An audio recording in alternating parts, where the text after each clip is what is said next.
Wavelength. Mental illness doesn't have to be a life sentence. Alcohol addiction, abuse, misuse is the same all over the globe. Sparking the combos about Adelaide. So it made me feel very confident that if we did have it in the state, we were going to know about it. You should be having. There'll be guys that are trained, but they don't feel like they're good enough to take their shirt off. Almost everyone is a culprit of doom scrolling. Anyone who has a mobile phone. On Fresh 92.7. Welcome to Wavelength, sparking the convos about Adelaide you should be having. I'm your host tonight, David, and I am joined once again by Jamie. How are you doing? Hello, I'm doing really good. How are you doing? Great. I had a fantastic weekend. Very chill this time. Not hungover, thankfully. Oh, you look fresh. You look good today. Thank you. I had a fun weekend too. I probably am not as fresh as you, but I'll take my battles.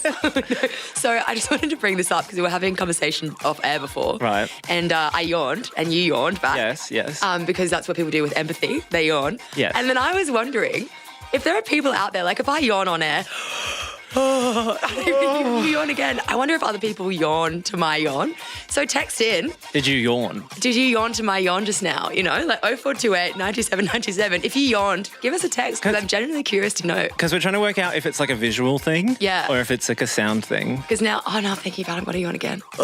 So let me know. Let me know if you're yawning with me or against me, you know. You probably just made someone crash their car because they yawned. Thanks, Jamie. No worries, guys. Stay safe on the roads out there. Tonight on Wavelength, we've been hearing all about crypto for months now. Maybe you've even tried trading it recently, but what's the end game? This week on Wavelength, we're asking, is there a practical future for cryptocurrency? Wavelength is also going to explain one of the most high-profile defamation cases we've seen in recent years. But next, we're asking whether Aussies should have received the COVID vaccine sooner and why we're still taking it in phases. Wavelength. So these last 2 weeks have been rough for our neighbours over in Victoria. With a second week of lockdown now underway, many in Melbourne have been encouraged to go out and get the COVID jab. But are we too late? And why are we still doing this slow rollout in phases? Emila spoke with Catherine Bennett, the Chair of Epidemiology at Deakin University, to find out more. Wavelength on Fresh 92.7. The breakout in Victoria has seen a massive surge in people wanting to get the jab. So much so that their hotline for booking an appointment crashed after being flooded with calls. While Victorians 40 and over are now eligible to get the vaccine, is this approach enough, or is the urgency forcing us to roll out too late? I talked to the Chair of Epidemiology at Deakin University, Catherine Bennett, about the issue. I think if we see the vaccine production step up, and particularly if Victoria is prioritised in that we might see them open up to progressively to younger age groups. It's important that while the queues are so long, they don't keep inviting more people because it will just get frustrating for people. But if we've got the vaccine supply, then it would be great to see it open up more widely so that, you know, it's a more straightforward, people can go and they know that they've got the capacity to deal with the numbers coming forward. Why do you think we see the 3 to 12 week gap between the first jab and the second? It really is about when you get that best immune response. And what they discovered in the trials, they test them often around that 3-week mark or so. That's what they did for Pfizer and some of the other vaccines. For AstraZeneca, they actually had a group where they had a longer gap between the doses, and later this became policy in the UK for both Pfizer and AstraZeneca just to try and get the best out of the vaccine supply they had. But what they discovered was that with AstraZeneca, you tended to have a slightly stronger response, a better response to the vaccine if you had that longer gap between the first and second dose. And what kind of side effects might people experience from the vaccine? Should they be worried if they experience any?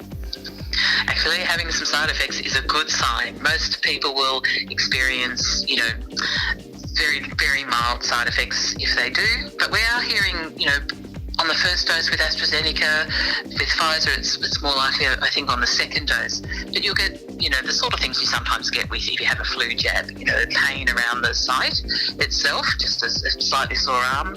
But we're seeing more people who report something that feels a bit like a cold coming on. You know, you get a bit sniffly, you might have a bit of a headache, and so it will usually then pass in the next day or two. It's actually a sign that your immune system's working. Some of the symptoms we get in a cold or a flu are actually our body fighting it. So in fact, when you get these side effects that pass, it's good because it just means, okay, our immune system's recognised the vaccine, it's doing its job. So that's a good sign. Very rare side effects. Apart from that, with Pfizer, you got to watch out. People who have a history of serious allergic reactions, they'll be talking to their doctors, about this. And we know with AstraZeneca, there's a very low risk of this unusual, not typical clotting, a very unusual clotting side effect. And again, there's good information now when you get the jab to tell you what to look out for.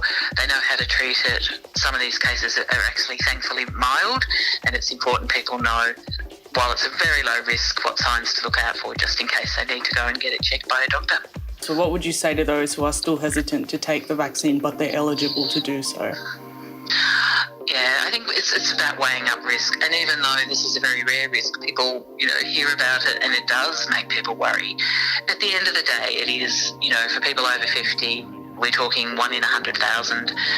We've had one death, which was tragic. You don't want someone to pass away. But we've now given out, well over 2 million vaccinations of AstraZeneca first doses. So the risk is actually incredibly low, and these people, they know what to look out for, identified early, treated well. And in fact, right around the world, they've seen the death rate drop. So very rare in the first case, even rarer to have a very serious illness that might in fact, be fatal. That's something that's in the millions, 1 in a millions sort of thing.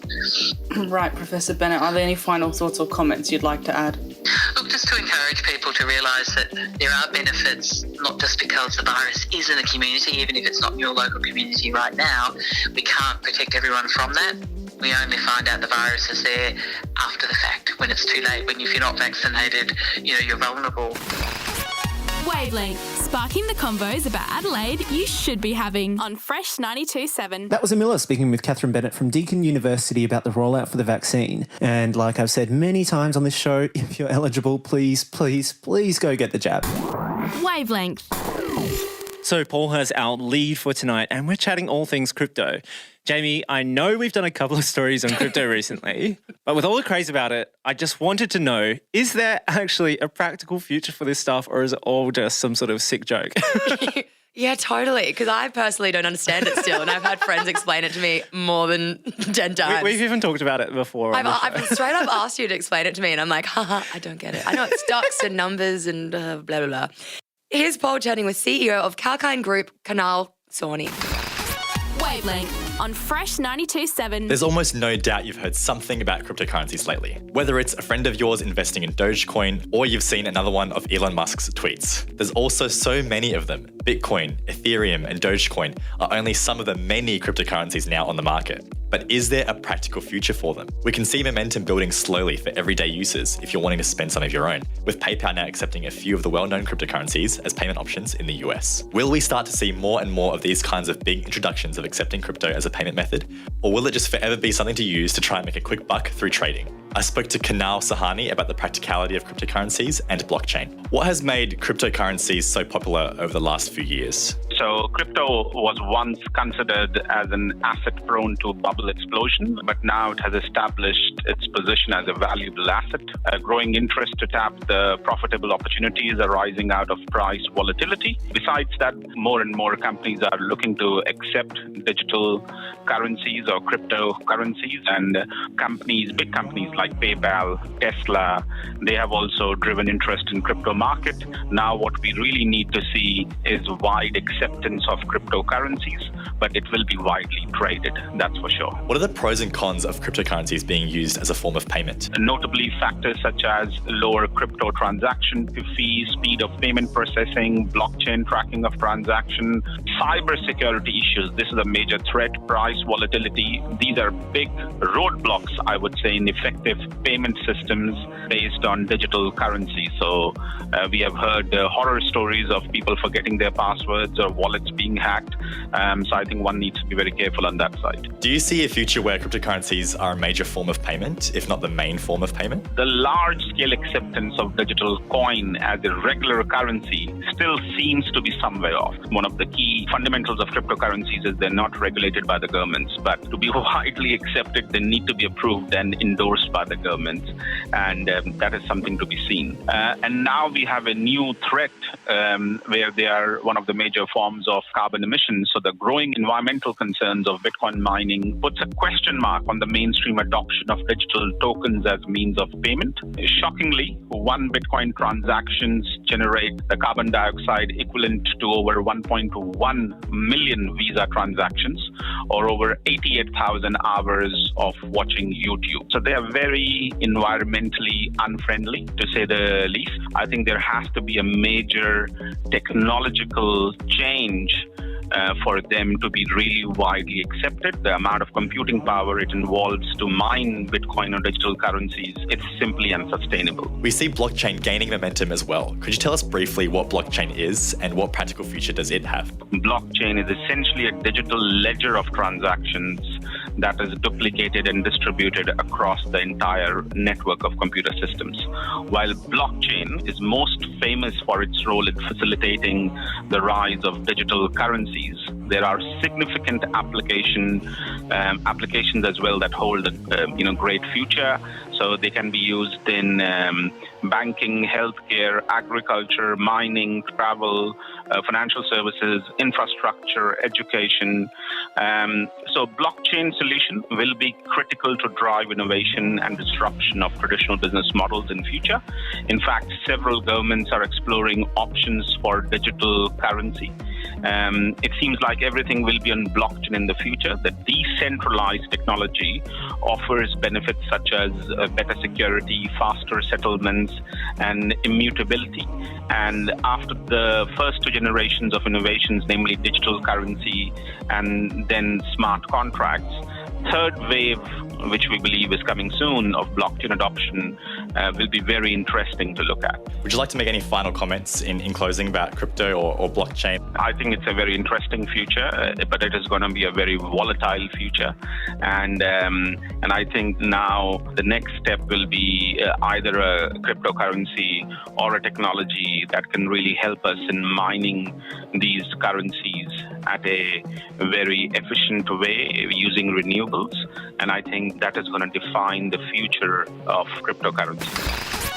Wavelength, sparking the convos about Adelaide you should be having on Fresh 92.7. That was Paul chatting with Kunal Sawhney, the CEO of Kalkine Group, about the practical future of cryptocurrency. Yeah, really interesting stuff that he just came out there. I think that it's definitely the way of the future, and I think finding ways to efficiently mine it and have it be more renewable and sustainable and put the money into good is a really good point, which is the same thing that we should be doing with, banks and or just generally anything. Superannuation, and just generally everything anyway, which is kind of the way it's going.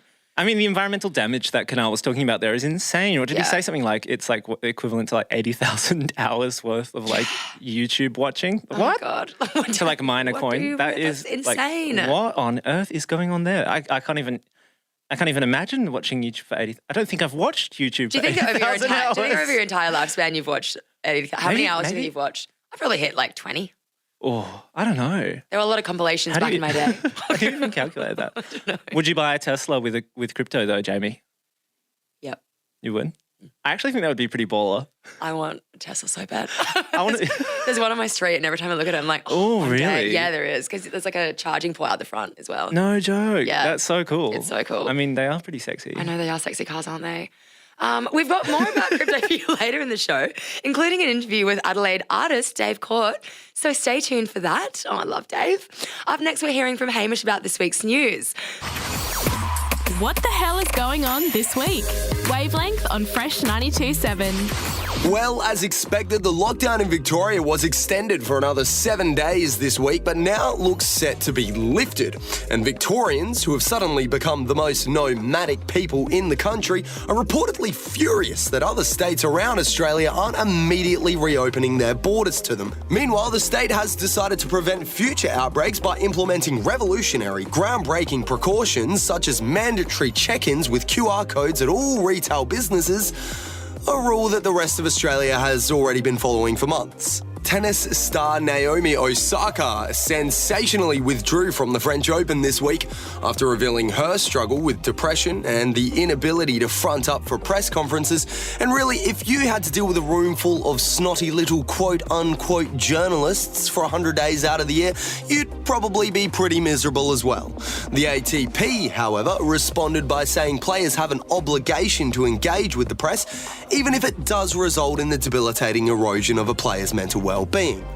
And on the joys of our flourishing media landscape, the ABC this week suffered a humiliating defeat, according to Christian Porter, who withdrew his defamation lawsuit against the broadcaster for allegations of historical rape, conveniently meaning he will no longer be required to take the stand and provide evidence under oath that he didn't commit the alleged crime. Yes, very humiliating for the ABC there. Basically, Mr. Porter is the equivalent of that one friend who turns off the PlayStation mid-FIFA game and proudly declares himself the winner.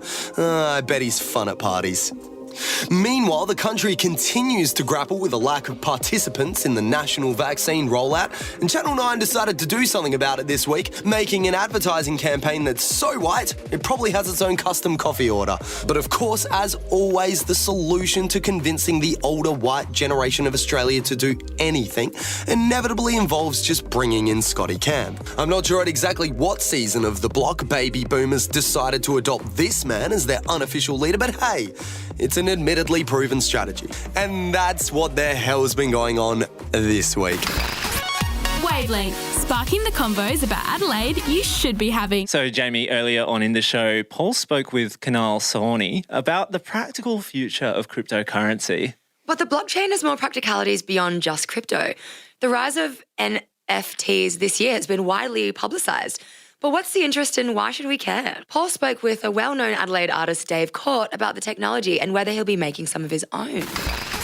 Wavelength on Fresh 92.7. NFTs, or non-fungible tokens, are a specific invention derived from blockchain technology running through the Ethereum infrastructure. They're being used in the art space, and I spoke to Dave Court, an artist here in Adelaide, who's getting into creating NFTs to get the lowdown on what they are, how they're influencing the crypto and blockchain space, and its future. So Dave, what are NFTs? Okay, so NFT means non-fungible token, but basically what it is a new way of verifying digital artworks. So you can have an authentic digital artwork authenticated and verified as the one on a blockchain. What do you think is enticing for buyers when it comes to NFTs? I think it depends. I think NFTs particularly have a lot of hype around them because of the big money numbers that are attached at the moment. But for me, it is just another form of artwork. So I think what should be enticing to buyers is that you're buying good art. But I think what is enticing to a lot of people right now is that you think it's going to be worth a lot of money in the future, which isn't necessarily going to be the case. And just to get my head around it as well, is it just digital that's attached to NFTs, digital artwork, or is it physical as well? It can be whatever you want it to be.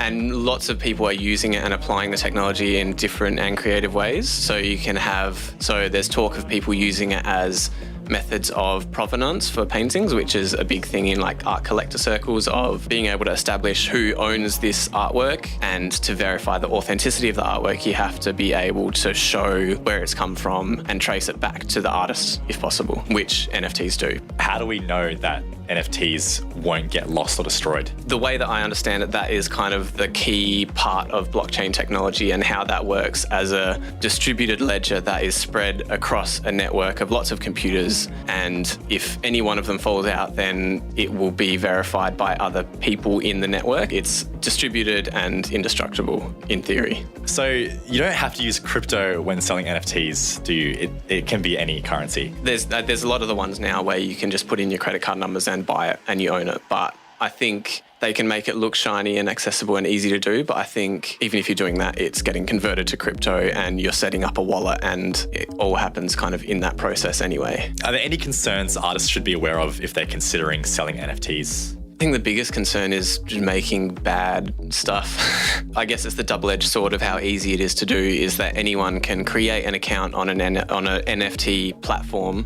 upload a JPEG, and it's there for people to buy. So you can be the best artist in the world and putting stuff out and selling it, or you can just be someone uploading a folder of stuff and then you're just flooding this marketplace with stuff.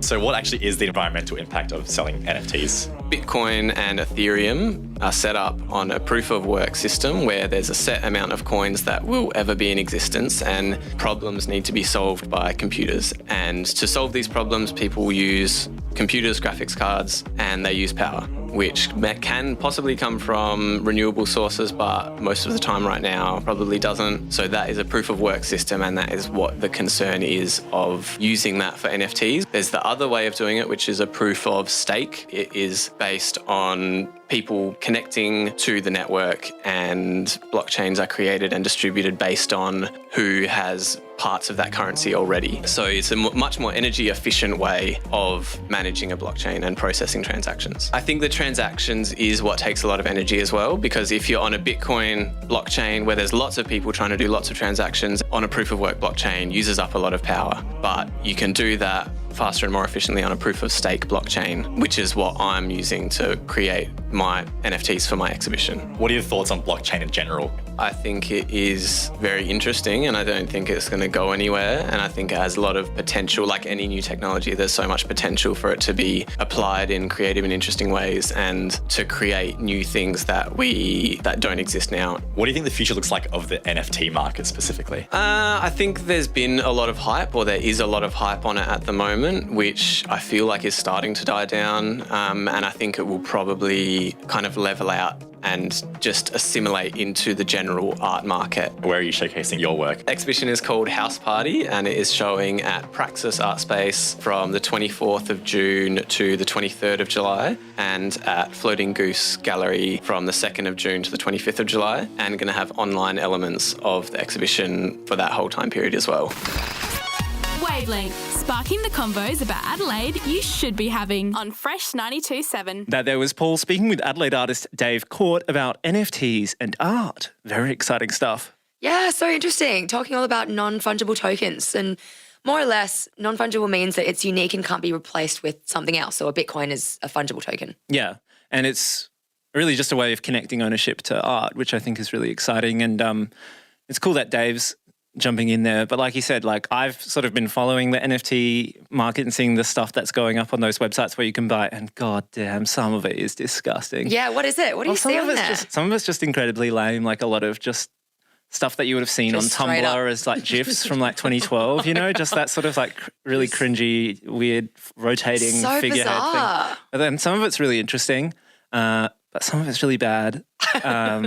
I mean, that's what you're going to get, though. A lot of art is bad. That's basically we have to accept that some art is That's bad. just straight up the internet as well. You find the most amazing thing and also the worst. But don't be like putting your life savings into like some stupid GIF unless you really actually want it. Like, I think such a weird concept for me still to wrap my head around that people are doing that though. Like, it's still so many people put money in up. this, yeah, and like a lot of people, thousands. But the bubble's already burst. So many people have lost money, and a lot of people weren't going in on this with the perspective of like, oh, it's art. I can own art this way. They're going in the perspective of like, oh, I can sell this for heaps one day. Yeah, this is collectible. Totally, they're going in with the mindset of selling.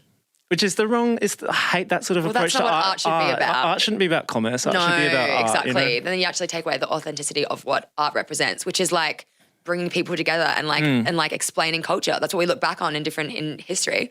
It's like we base that off like the art that we're seeing at that time. And I think Dave's exhibit, that's going to have an NFT connected to it. I like how he's doing it. Totally, because he's an amazing artist out there. For people who don't know who it is, check out his Instagram, Dave Court.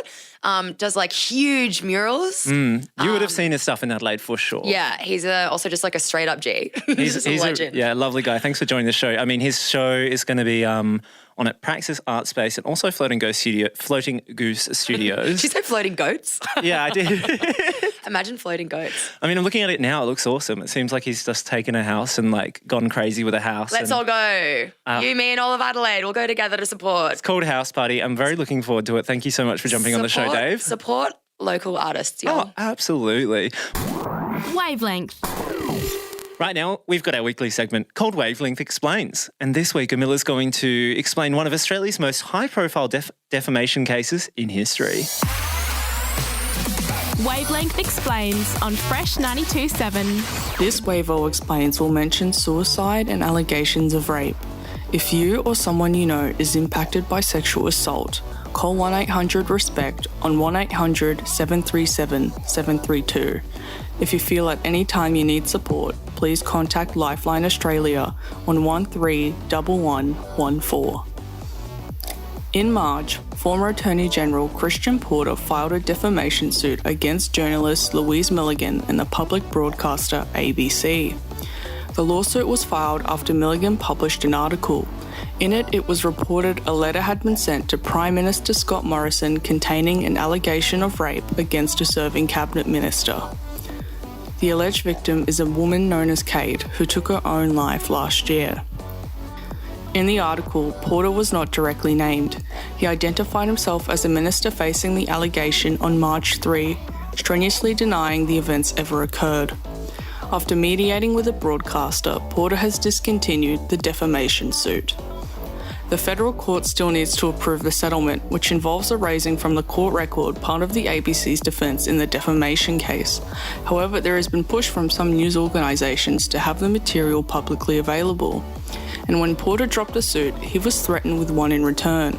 Joe Dyer, a friend of the alleged victim Kate, may sue Porter for impugning her honesty and integrity.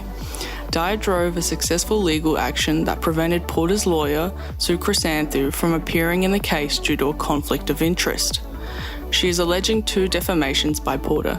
She says that he implied her legal proceedings were part of an improper last-minute legal strategy to disrupt his now discontinued action. He also implied that she received coaching from ABC journalist Milligan. Whether Dyer goes through with the lawsuit is yet to be seen. Since this has all unfolded, an editor's note has been made on the original article that led to the legal dispute. It states that both parties accept that some readers misinterpreted the article as an accusation of guilt against Mr. Porter. That reading, which was not intended by the ABC, is regretted.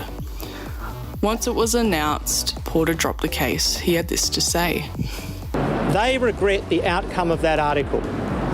That is a humiliating back down for the ABC, no matter what way they want to spin it. The defamation action has ended with the ABC not paying any damages or for Porter's legal costs. No explicit apology has been issued. Shadow Attorney General Mark Dreyfus has stated that an independent inquiry is needed to determine whether Porter is fit to continue as a cabinet minister. Wavelength, sparking the convos about Adelaide you should be having on Fresh 92.7. That there was a Miller talking about the ABC versus Christian Porter case that wrapped up this week. Yeah, pretty much wrapped up. I find it super absurd though. So essentially he sort of just, as soon as he dropped the case, he came up with like a little press conference sitting in front of the court with reporters all around him. And he was like, we've won, we beat the ABC. Like, they've had to write this apology saying they regret the story, totally misconstruing everything the ABC said. First of all, this guy dropped the case. Yeah, He was the one who dropped the case. How is that winning? No, it seems absurd. It's just media spin. Like to win a defamation case, what you want is you want money from them. You want the article be taken down, and you want an apology. He got none of that. Yeah, he got none of that. That's not a single bit of that, and yet he's still claiming victory. To me. I don't know. Who knows what's going on in the background? Who knows what the ABC had like in their defence that he didn't want the public to see? Yeah, totally. That's my theory at least. It's a good theory. Wavelength. Right now, we've got our favourite weekly segment called Heaps Good News, and this week, Arj is going to deliver the goods to us. I know there's gonna be Heaps Good News on Wavelength. Hey guys, it's time for the happiest segment on Wavelength, Heaps Good News. After doom and gloom of the news cycle, we've scoured the news wires for some positive stories to cap the night off. Starting off with some bittersweetness, Victoria is set to receive hundreds of thousands of extra COVID-19 doses from the federal government as Melbourne continues to battle through its 4th lockdown. The extra Pfizer jabs will be supplied over the next 3 weeks, starting on June 14. The announcement comes as the Australian finally surpassed the 5 million COVID-19 vaccination mark. GPs in Victoria will soon also have access to more AstraZeneca vaccine doses. South Australian-based and Australia's oldest dance company, Australian Dance Theatre, are set to welcome their first Indigenous artistic director. Daniel Riley, a Wiradjuri man, is best known for his 12 years of work with Indigenous dance company Bangarra Dance Theatre. Daniel first began dancing at the age of 9, and when he was 12, he was invited to a youth dance workshop. For Daniel, the announcement heralds a full circle moment, as the person who invited Daniel to that workshop is Elizabeth Dalman, founder of Australian Dance Theatre. And finally, another bittersweet story to cap off, the rural township of Catherine has just celebrated their largest junk fest. What the hell is junk fest, I hear you asking? Well, in Catherine, there's no curbside recycling, and despite a push from locals, their local council has refused to implement it. So, 9 years ago, the town started up Junk Fest, which invites people to turn their trash into treasures. Pieces take the form of sculptures and fashion items, and helps save lots of rubbish from ending up in landfill. Though they only started with 70 people at the inaugural event, this year's number surged well past 1,000. The landfill site for the small town of about 10,000 is aging and nearing capacity, making the need for innovative recycling ideas a more pressing matter. But in March, the Catherine Town Council decided against costly curbside recycling and unveiled a $19 million plan to replace the rubbish tip. Hopefully the fest grows and more local councils may understand the need for accessible recycling facilities. And that's the Heaps Good news for this week. Wavelength, sparking the convos about Adelaide you should be having on Fresh 92.7. Thank you for those goodies, Aj. Anyway, that brings us to the end of our show tonight, though. Thank you guys for listening. Before we go... Oh, yeah. So I've got a Cabaret Fringe show next week. Yes, you do. This week. Give it a plug. I'm going to give it a plug. It's at the Jade in the City on Tuesday, Wednesday and Sunday. Ooh. It's called Jamie Alexander and the Flower. Come support the arts and celebrate the fact that we can even see shows right now. True. R.I.P. Melbourne. R.I.P. Melbourne. So I'm fully using this platform to say, come to my show, enjoy yourself. No, please do. I think you'd love it. Where can we get tickets, Jamie? You can get tickets at the Adelaide Cabaret Fringe website or look up Jamie Alexander and the Flower on Google. That was the cheekiest little plug I've ever heard. I'm so going to take advantage of that. I've got to. Make sure you subscribe to the Wavelength podcast on Apple Podcasts, Spotify, or anywhere else that you get your podcasts. You can listen back to our old episodes right now, and you'll be the first to know when tonight's episode goes up. That's right. Thank you for joining me this week, Jamie, and good luck with your show. I know it's going to be brilliant. I'll be going to the Sunday evening show, so I sit right at the front. Wait, I will be front and centre. Don't you worry. We'll see you guys next Monday, but up next we've got... Oh, no, we won't. Next Monday is actually a public holiday. Oh, yeah. Free Monday for us. Oh, I love that. Wavelength.